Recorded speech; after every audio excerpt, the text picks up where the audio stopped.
के और के का इस्तेमाल के हमेशा दो इसमों के दरमियान आता है और मिल्कियत को ज़ाहिर करता है। इसम यानी कि कोई भी नाम और मिल्कियत यानी कोई भी चीज़ जो आपकी हो और आप उसके मालिक हो तो वो आपकी मिल्कियत कहलाएगी।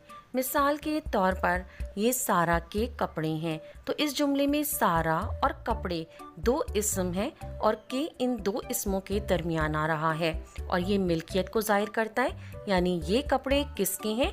ये कपड़े सारा के हैं।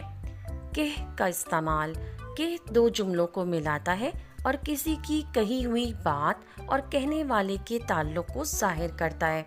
मिसाल के तौर पर अब्बू कहते हैं कि सुबह जल्दी उठो तो कौन कहता है? अब्बू कहते हैं। और क्या कहते हैं? सुबह जल्दी उठो। तो ये दो जुमलों को मिला रहा है और ताल्लुक को ज़ाहिर कर रहा है।